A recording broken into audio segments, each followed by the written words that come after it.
Now, to start off, guys, I will say that Dallas Empire has a lot less of a sample size compared to some of these other teams because they picked up Vivid going into stage 4. So they've only played 2 majors with him, 2 stages with him. They obviously had some success early on in the year with Hugh. Things went south very quickly, though. They end up shipping him off to LAT. They play with Fellow for a little bit. There was rumors that Clay was supposed to be the 4th. And then it ended up being Vivid, which, lucky for them, they were able to get a player of Vivid's caliber, because I do think that with him on the team, they've been playing their best COD all year long. But with Vivid, they've had pretty damn good success. They got second at the stage 4 major, where they lost to FaZe 5-4 and went to the very last map, round 10 of the S&D, where, without getting into it, I feel like they could have potentially went to a round 11. They kind of threw that round 10. But then in stage 5, they didn't do as well as I guess they were expecting, as other people, fans were expecting, but they still did solid. They got 4th place at the stage 5 major. And even though they've only played in 2 stages together with Vivid, the core 3 has been together all year long. There's a lot for them to build on, I guess, heading into champs, right? Because I think one of Dallas's biggest issues throughout the whole year is they didn't have, well, they had Kyler and Shotzi as their 2 subs, which was fantastic. But then there were issues. I don't know. Crim was supposed to come out with something. It hasn't come out yet. Whether it be in-game, out-of-game, I'm not exactly sure. But once they traded Kyler, they had a horrible issue where they didn't have a good second sub. Illy ran it for a little bit. It wasn't working. Shotzi needed someone to be his right hand. Illy was kind of flopping back and forth from second AR, second sub. Fellow tried it, didn't work. Fellow was obviously just a substitute for the time being. But in stage 4 and 5 as a whole, this Dallas Empire team has been very solid across the board since getting Vivid on the team, helping Shotzi out, just helping the overall squad out. I mean, their game mode / map records in these 2 stages, guys, are 20-14 in Hardpoint, 16-11 in S&D, and 11-9 in Control. So they are in the green in all 3 modes, which is good. But here's the issue. That swing mode, that map 3 Control, yes, it is only one mode, is their weakest out of the 3. And, you know, they look solid in Hardpoint, they look solid in S&D. But when you compare them in the same time frame as the other top teams in the game, their Control is probably the worst. Okay, you look at Atlanta FaZe in stage 4 and stage 5, they're 14-2. You look at Chicago Optic, they're 11-7. Toronto Ultra, they're 13-6. When you look at the stage 5 champions, Minnesota, they're 11-7.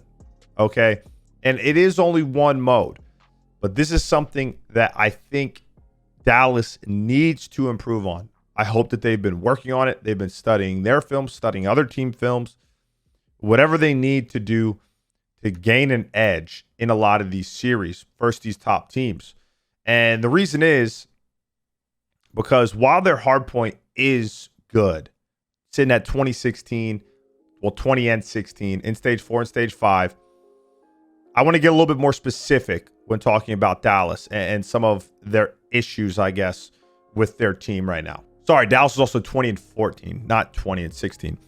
But when I was looking at Dallas's game mode map records, I saw that they play a lot of Garrison. It's their best hardpoint map by far. They're currently 9-2. Besides that, they aren't necessarily great at any other map. They're 1-3 in Apocalypse, 3-5 in Checkmate, 4-2 in Moscow, 3-2 in Raid. And like I said, guys, that only is from stage 4 and 5 because that is when Vivid was on the team. But so Garrison is fantastic for them. The only issue is teams know that. Teams know that they're really good at Garrison. And when you look at FaZe, FaZe is also 4-1 in that span in Garrison. Optic is 4-4, not too hot. Toronto's 7-1. Minnesota is 4-7.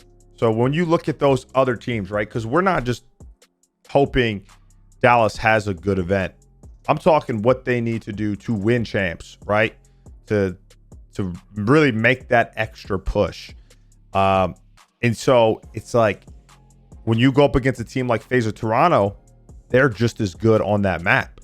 Only difference is Atlanta is very good at checkmate as well, which they're 4-1 in. Apocalypse, they're 3-0 in. Raid, they're 4-2 on. And then with Toronto, they're 6-3 on checkmate. So like you got to think that if these teams, if Toronto, Atlanta doesn't veto Garrison, which they probably wouldn't because they're really good on it, you're going to have not only a really hard matchup in that Garrison hard point, but they also have another map that they're probably going to be better than you at when it comes to hard point. And then when you look at teams like Chicago and Minnesota, Chicago's very good at checkmate as well, sitting at 4-2. Moscow, they're 7-3. If they ban or veto Garrison, it puts Empire in a tough spot. Now, Minnesota is not the best hardpoint team, but they are 6-3 in checkmate as well. They only played Apocalypse once, and they won it. They're 1-0. But so Dallas needs to not only worry about their control, right, and kind of get it up to par with the other favorites, you could say, going to the champs, but they also need to expand their map pool in general, but more specifically when it comes to the hard point, because teams are going to know this, guys. They have these teams have staff, they have the analysts. Okay, they're going to know exactly what I know, 10 times more than I know, actually, because I'm just reading it off. But that could hurt Empire moving forward, because they're a team with a lot of skill. Don't get me wrong. Shotzi, Krim, Vivid, Illy, all great players. But they definitely rely a lot on Shotzi and Vivid. And on top of that, they rely on their teamwork, right? They have a very gritty play style. Okay, they're not like other teams with crazy KD. Shotzi's the only one with above a 1.0 on this Dallas Empire team throughout the entirety of Cold War. So they really need to lock in and expand their map pool, because they don't have, like, they have the potential to take over. Shotzi has the potential to take over games. So does Vivid. They do, but not as consistently. They're very team oriented. Okay, they're very team based, which is a good thing, but it can hurt you when even the modes that you're good at, you have a very limited map pool. Now, that was hardpoint, but going back to what I was saying in control, right, as they need to improve their game. They have the same issue here as they do in hardpoint. Even though their hardpoint record is a little bit better, they're only really good at one map, and that's Garrison Control, which they're 7-3 on. On Checkmate, they're 1-3. On Raid, they're 3-3. Nothing special. The issue again, they are not the only good Garrison Control team. You look at Atlanta, they're 8-1 in Garrison.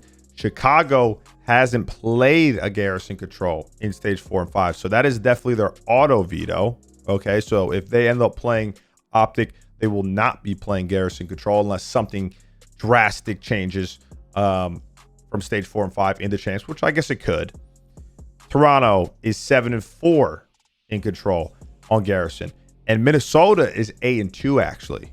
So all of those teams besides Optic, all those other favorites are very good. And then when you look at their checkmate, like I said, they're 1-3 in the Raid, they're 3-3. Well, FaZe doesn't play checkmate. That has been their veto, I'm assuming. But on Raid, they're 6-1. Optic's 5-4 on checkmate. They're 6-3 on Raid. Toronto's 1-0 in checkmate, and they're 5-2 in Raid.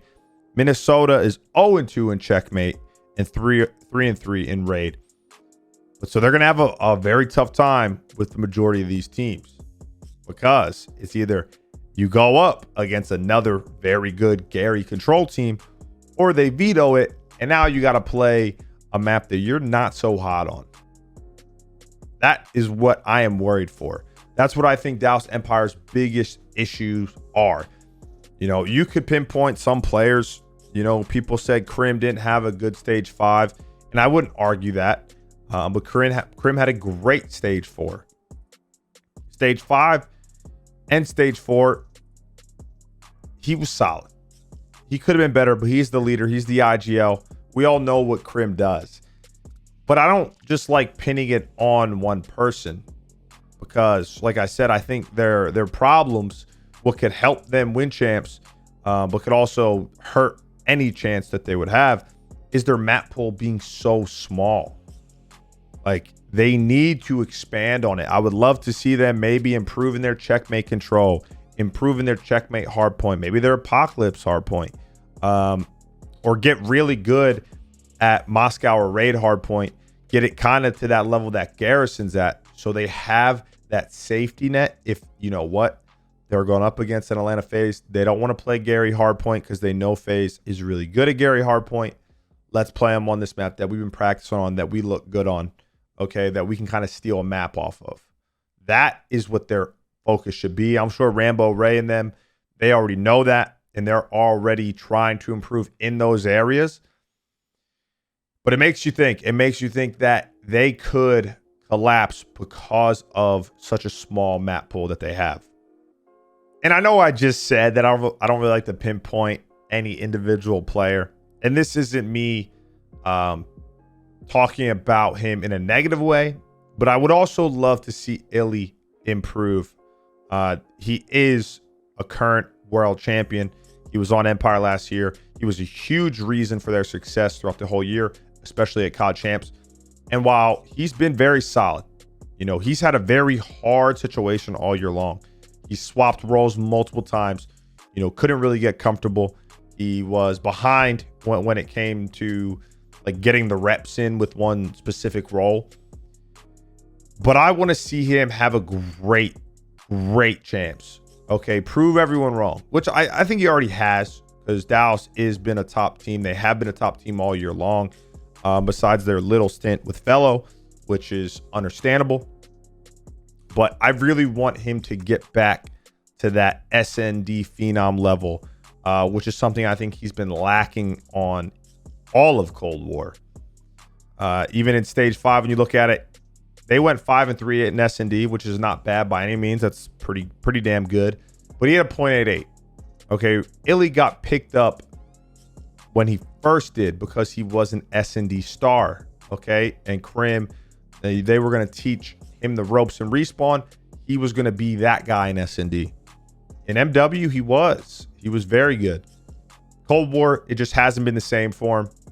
I want to see him get comfortable on the map, maybe start being a little bit more confident, and just take over, and then let that go into the respawn.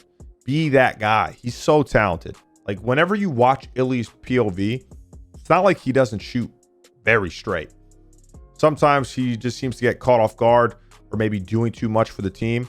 And that could be a product of him just, I don't want to say being uncomfortable, but because he had to swap back and forth between SMG and AR, like second AR, he needs to find his rhythm. And I hope he does for champs. But that isn't something that I think needs to happen, because like I said, this team is a very gritty team. Empire, they understand the game. They're very solid. The only time that I really see Empire lose series is when they're just getting beat on the maps that they know that they aren't good at. Okay, and that comes back to what I've been saying this whole video. It's their sample size, or their map pool is way too small.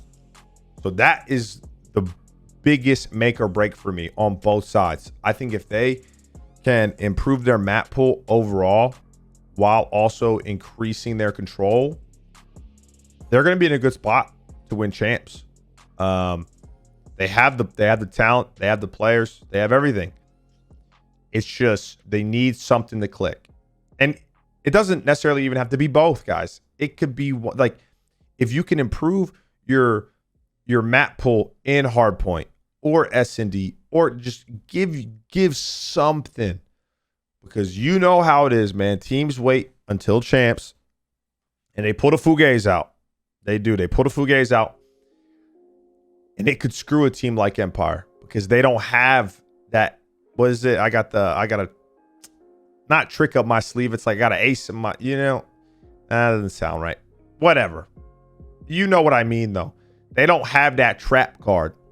Oh, you thought we were going to veto this map? No, because we're nasty at this map. They don't have that right now, and they need that desperately for champs. So that's my biggest takeaway, guys. That is something that I think will either make or break Dallas. I know I didn't really go into too much detail on their overall KDs and everything like that. Obviously, Shotzzy and Vivid, very aggressive, very high engagement, impactful players. But none of them really, like, they just aren't that type of team, right? They're not a team like FaZe or a team like Toronto where you have multiple players with these high KDs. That's not their MO. That's not the way they like to play the game. And that just kind of shows you that every team has a different play style. They have a different mentality for how the game should be played. So let me know in the comment section below what you guys think Dallas Empire needs to do if they want to be back-to-back COD champions. If you think it's what I said or you think it is something else, I genuinely want to know. I love hearing your guys' feedback in the comments. And as always, guys, until next time, stay safe, stay healthy. I'm going to see y'all when I see y'all.